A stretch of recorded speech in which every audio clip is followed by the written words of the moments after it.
these laws did not just punish homosexual acts, they punished homosexual thought. They had no place in a liberal democracy. They have no place anywhere. The Victorian Parliament and the Victorian Government were at fault. For this we are sorry. On behalf of this House, we express our deepest regret.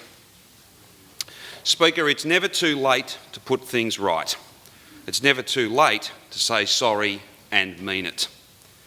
That's what brings us all to the heart of our democracy today here in this Parliament, where, over the course of decades, a powerful prejudice was written into law. A prejudice that ruined lives. A prejudice that prevails in different ways even still. That law was written in our name as representatives and as Victorians. And that law was enforced by the very democratic system to which we call ourselves faithful. So it is our responsibility to prove that the Parliament that engineered this prejudice can also be the Parliament that ends it. That starts with acknowledging the offences of the past, admitting the failings of the present, and building a society for the future that is strong and fair and just. In doing so, Speaker, we'll have shown this moment to be no mere gesture. In doing so, we'll have proven that the dignity and bravery of generations of Victorians wasn't simply for naught. And that, I hope, will be the greatest comfort of all. Speaker, there is no more simple an acknowledgement than this. There was a time in our history when we turned thousands of ordinary young men into criminals, and it was profoundly and unimaginably wrong. That such a thing could have occurred once, perhaps a century ago, would not surprise most Victorians. Well, Speaker, I hold here an article that reports the random arrest of 15 men. Police blitz catches homosexuals. That's what the headline reads. And said, a police officer, quote, "We just seem to find homosexuals loitering wherever we go." This was published in Melbourne's biggest selling weekly newspaper not 100 years ago, Speaker, but in 1976. A decade earlier, in 1967, a local paper said that a dozen men would soon face court for, quote, morals offences, and urged the public to report homosexuals to the police with a minimum of delay. A generation earlier, in 1937, Judge McIndoe said John, a man in his 20s, was, quote, not quite sane, and jailed him for 3 months on a charge of gross indecency. In 1936, Jack, a working man from Sale, faced a Melbourne court on the same charge, and he was jailed for 10 years. This, Speaker, is the society that we built. And it would be easy to blame the courts, or the media, or the police, or the public even. It's easy for us to condemn their bigotry, but the law required them to be bigoted. And those laws, Speaker, were struck right here where I stand today. One of those laws even earned the label abominable, not something we use very often in our statute books. In 1961 alone, 40 Victorian men were charged with it. In the same year, a minor offence was created that shook just as many lives. The penalty was $600 in today's terms, or 1 month imprisonment. The charge, loitering for homosexual purposes. This was the offence used to justify that random police blitz I spoke about earlier back in 1976. A witness said, quote, young policemen were sent to entrap suspected homosexuals. Officers dressed in swimwear, engaging other men in conversation. When the policeman was satisfied the person was homosexual, an arrest was made. When we began this process, Speaker, I expected to be offering an apology to people persecuted for homosexual acts. But it has become clear to me that the state also persecuted against homosexual thought. Loitering for homosexual purposes is a thought crime, And in the summer of 1976, in one location alone, 100 men were targeted under this violation of thought, something for which there was no possible defence. All in our lifetime, Speaker. All in our lifetimes. And what's more, in our name. Young people, older people, thousands and thousands of people. I suppose it's rare when you can't even begin to conceive what was on the minds of our forebears in this place. But I look back at those statutes and I am dumbfounded. I can't possibly explain why we made these laws and clung to them and fought for them.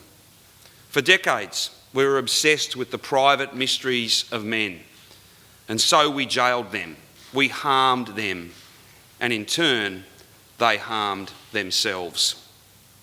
Speaker, it is the first responsibility of a government to keep people safe. But the government didn't keep LGBTI people safe.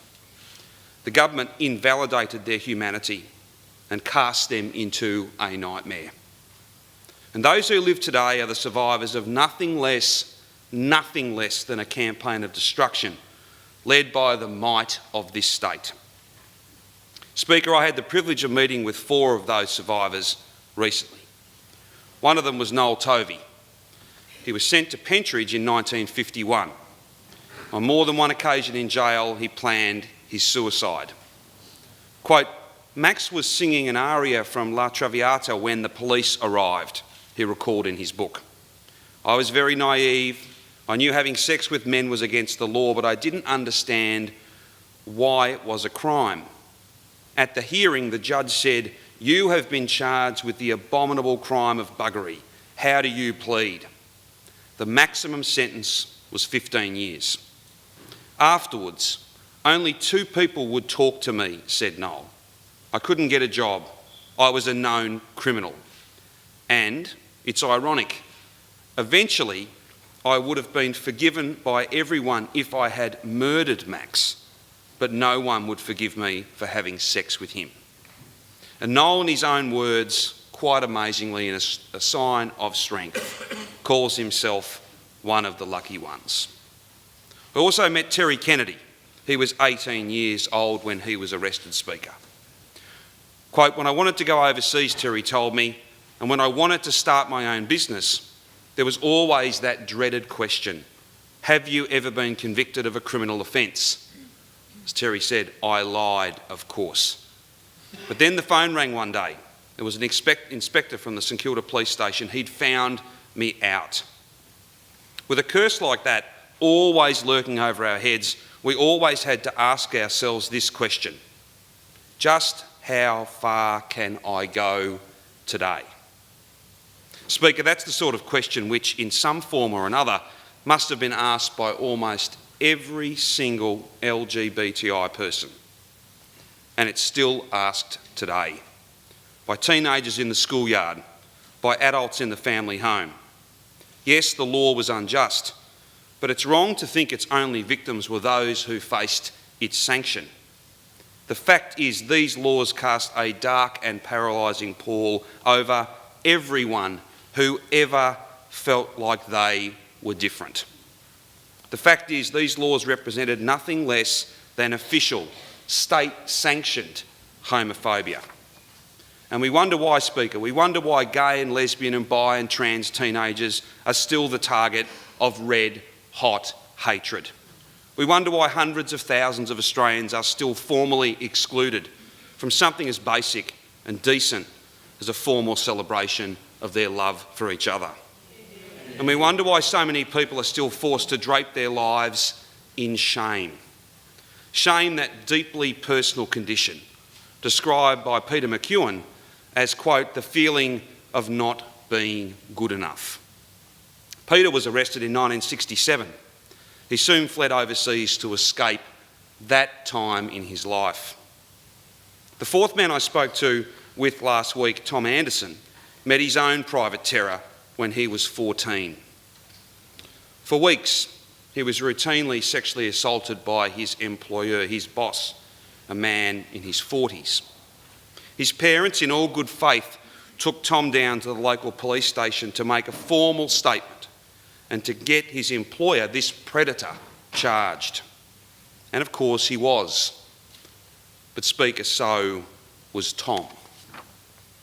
This child victim of sexual assault was charged with 1 count of buggery and 2 counts of gross indecency. Can you believe, Speaker, that was the year 1977? Today, Tom carries with him a quiet bravery that is hard to put into words. And he told me about the time one day, just a few years ago, Speaker, when his home was burgled. I'm a grown man, he said, but the moment the police came around to inspect the house and I opened the door, I became that 14-year-old boy all over again. I couldn't talk. I was frozen. I was a grown man and I couldn't talk. This was life for innocent people like Tom. We told them they were fugitives living outside the law. We gave them no safe place to find themselves or find each other.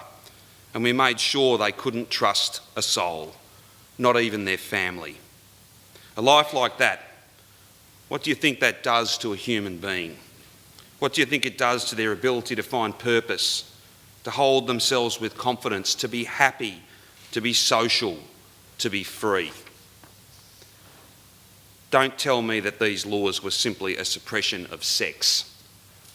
This was a suppression of spirit, a denial of love, and it lives on today. While the laws were terminated in the 1980s, they still remain next to the names of so many men. Most of them are now gone, but a criminal conviction is engraved upon their place in history.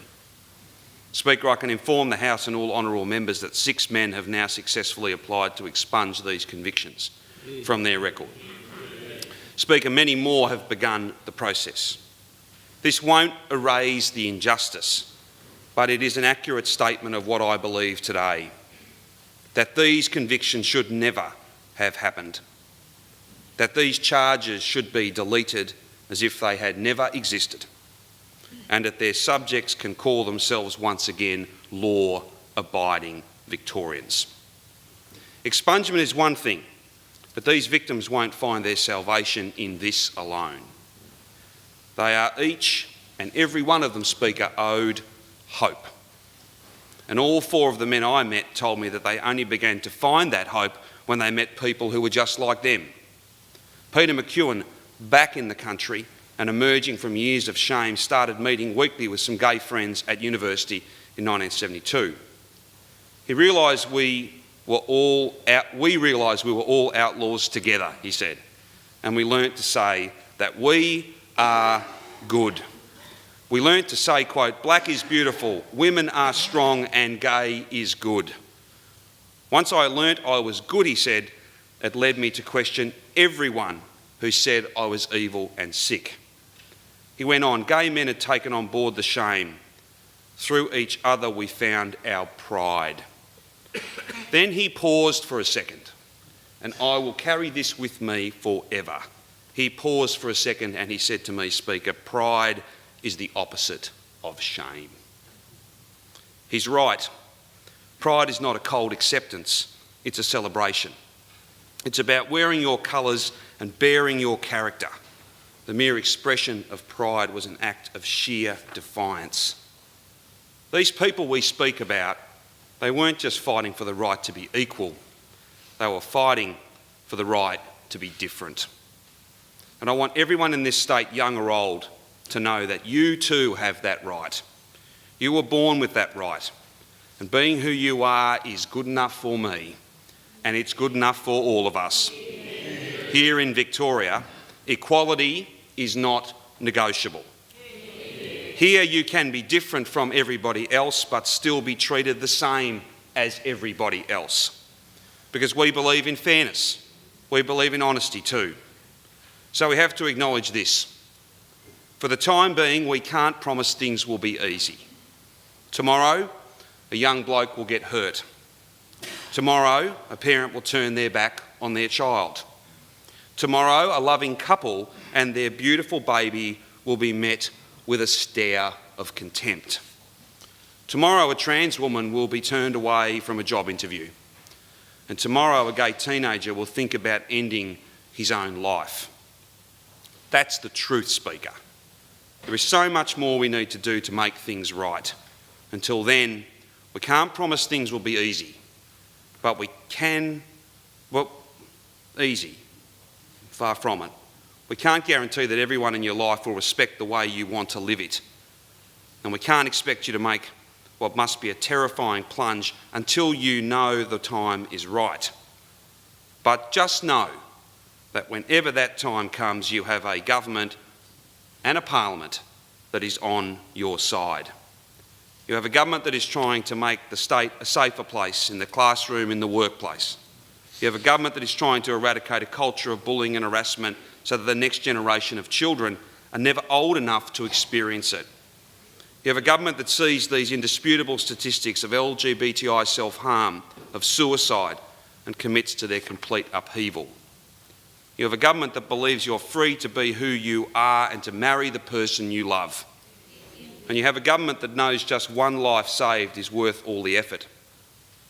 Speaker, as part of this process, I learnt that 2 women were convicted for offensive behaviour in the 1970s for holding hands on a tram. So let me finish by saying this. If you're a member of the LGBTI community and there's someone in your life that you love, a partner or a friend, then do me a favour. Next time you're on a tram in Melbourne, hold their hand. Do it with pride and defiance, because you have that freedom. And here in the progressive capital of our nation, I can think of nothing more Victorian than that. Speaker, it's been a life of struggle for generations of Victorians. As representatives, we take full responsibility. We criminalised homosexual thoughts and deeds. We validated homophobic words and acts. And we set the tone for a society that ruthlessly punished the differences with a short sentence in prison and a life sentence of shame. From now on, that shame, Speaker, is ours. This Parliament and this government are to be formally held to account for designing a culture of darkness and shame. And those who faced its sanction and lived in fear are to be formally recognised for their relentless pursuit of freedom and love. It all started here and it all ends here too. To our knowledge, no jurisdiction in the world has ever offered a full and formal apology for laws like these.